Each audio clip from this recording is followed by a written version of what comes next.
California के moss बीच distillery restaurant में अक्सर एक ऐसी आत्मा को देखा जाता है जो नीले रंग के कपड़े पहनती है। जानकारों के मुताबिक 1920 के दशक में इस रेस्टोरेंट में एक पियानो प्लेयर हुआ करता था जिसे यहाँ आने वाली एक खूबसूरत लड़की से प्यार हो गया था, लेकिन वह आदमी नहीं जानता था कि वह औरत दरअसल शादीशुदा है। वह औरत अक्सर इस रेस्टोरेंट में उस आदमी से मिलने आती थी, लेकिन अचानक एक दिन उसके पति ने उन दोनों को रंगे हाथों पकड़ लिया। इसके बाद वो पियानो प्लेयर और उस औरत के पति के बीच काफी झगड़ा हुआ, जिस बीच उस पियानो प्लेयर ने गलती से उस महिला की हत्या कर दी। इस हादसे के बाद यहाँ पर कई रहस्यमयी घटनाएं होने लगी, जैसे कि किसी अनजान नंबर से फोन आना, रेस्टोरेंट में कमरों के दरवाजों का अपने आप अंदर से बंद हो जाना और सामान का अपनी जगह से गायब हो जाना। यहाँ आने वाले कई लोगों ने नीले कपड़े पहनी हुई उस महिला को भटकते हुए देखा है। मेक्सिको देश में इस आत्मा की कहानी काफी मशहूर है। कहा जाता है कि 1930 के दशक में मेक्सिको के जॉरेस अस्पताल में यूलेलिया नाम की एक नर्स काम करती थी। यूलेलिया साफ सुथरे और प्रेस किए हुए कपड़े पहनने के लिए काफी मशहूर थी, इसलिए उसे स्थानीय भाषा में ला ब्लैंकाडा यानी साफ सुथरी महिला के नाम से जाना जाने लगा। यूलेलिया काफी शांत स्वभाव की महिला थी और काम से काम रखती थी। कहा जाता है कि जब उस अस्पताल में एक नए डॉक्टर ने ज्वाइन किया था तो यूलेलिया को उससे प्यार हो गया और जल्द ही उन दोनों की शादी भी होने वाली थी। लेकिन कहा जाता है कि एक दिन जब वह डॉक्टर कोई सेमिनार अटेंड करने गया तो वहां उसने किसी और लड़की से शादी कर ली, जिससे यूलेलिया को बहुत ही गहरा सदमा पहुंचा। इसी के चलते वह काम भी ठीक से नहीं कर पाती थी, जिस कारण उसकी लापरवाही से एक मरीज की मौत हो गई। उसे इस बात का इतना गहरा सदमा लगा कि उसने एक दिन अस्पताल में ही दम तोड़ दिया। जानकारों के मुताबिक अक्सर यहाँ पर उसकी आत्मा को भटकते हुए देखा जाता है, जो आज भी अपनी ड्यूटी निभाती हुई नजर आती है। 18वीं सदी में कनाडा के न्यू ब्रंसविक में सिस्टर इनोकियो नाम की एक नन को सिर काटकर हत्या कर दी गई थी, जिसके बाद उसकी आत्मा आज भी अपने सिर को तलाशती हुई भटकती है। सिस्टर मैरी की मौत को लेकर दो अलग अलग कहानियां मशहूर हैं। एक कहानी के अनुसार एक पागल हत्यारे ने मैरी इनोकियो की किसी अज्ञात कारण से सिर काटकर हत्या कर दी और उसके सिर को पास के जंगल में छुपा दिया। वहीं एक और कहानी के अनुसार सिस्टर मैरी से एक बार दो लुटेरों ने एक खजाने के बारे में पूछा था, जो उसने उनके दबाव डालने के बाद भी नहीं बताया। इस बात से तंग आकर उन लुटेरों ने उसका सर काट दिया। लोगों का कहना है कि अक्सर सिस्टर मैरी की आत्मा रात के समय लोगों से अपने कटे हुए सिर के बारे में पूछती रहती है। एने बोलीन किंग हेनरी 8वें की दूसरी पत्नी थी। किंग हेनरी ने उससे इसलिए शादी की थी क्योंकि वह उससे एक बेटा चाहता था, लेकिन इस बार भी उसकी एक बेटी ही हुई, जिससे तंग आकर हेनरी ने एक और शादी की और गुस्से में आकर अन्ना को जेल में डाल दिया और फिर लंदन टावर के पास उसका सिर काटकर उसकी हत्या कर दी। इस हादसे के बाद लंदन टावर के पास अक्सर एक सिर कटी महिला को भटकते हुए देखा जाता है। जानकारों के मुताबिक ये आत्मा एने बोलीन की ही है। दोस्तों, मेडिएवल युग में यूरोप में विच हंटिंग नाम का रिवाज बेहद प्रचलित था, जिसमें महिलाओं को डायन होने के इल्जाम में जिंदा जला दिया जाता था।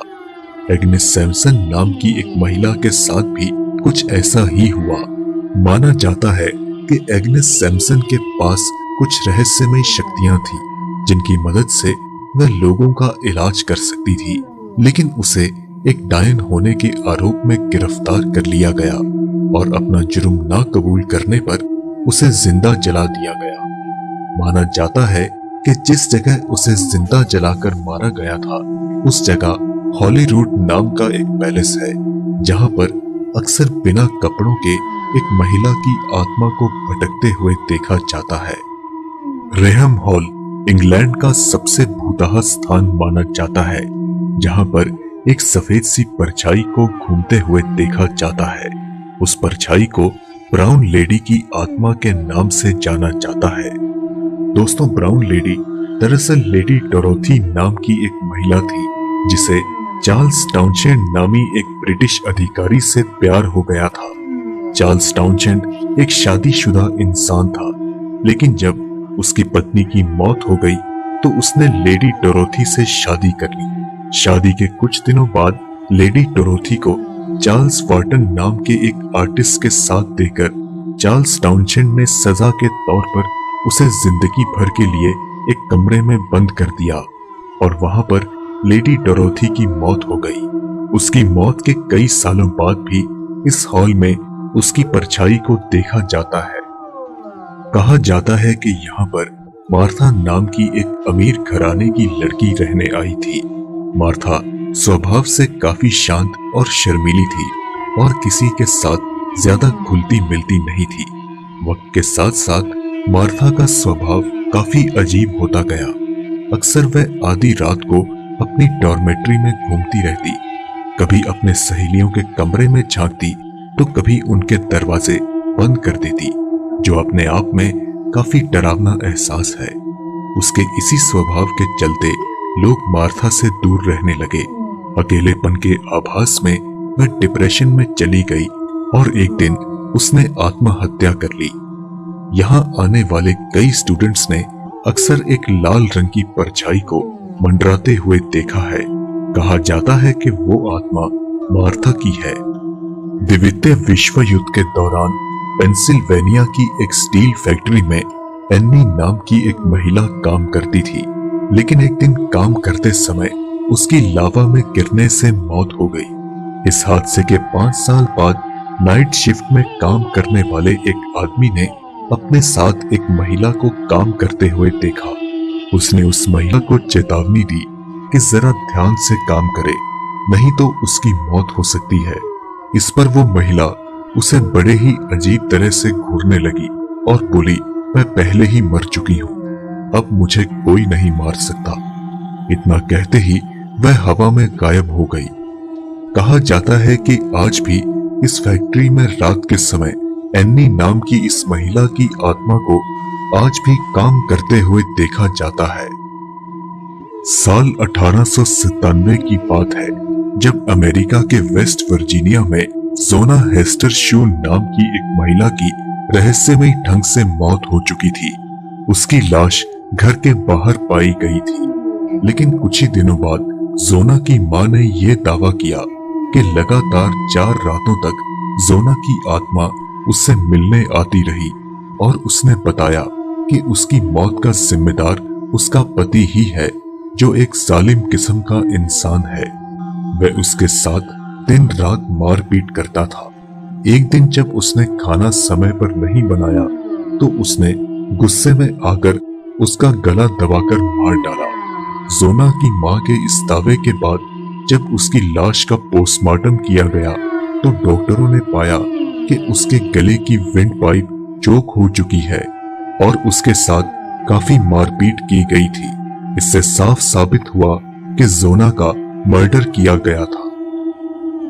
कहा जाता है कि 20वीं सदी में मैरी नाम की एक महिला अपने बॉयफ्रेंड के साथ कुछ समय बिता रही थी, लेकिन किसी कारण उन दोनों के बीच झगड़ा हुआ, जिसके बाद मैरी गुस्से में वहां से चली गई।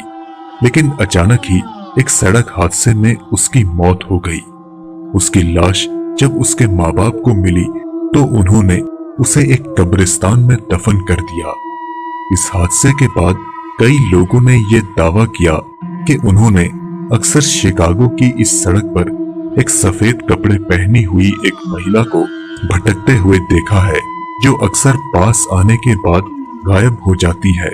साल 1939 में एक आदमी ने दावा किया कि वह मैरी नाम की एक लड़की से मिला, जिसके साथ उसने काफी समय बिताया। इसके बाद उस महिला ने उसे एक कब्रिस्तान के पास छोड़ने के लिए कहा, जहां पहुंचकर वह अचानक गायब हो गई।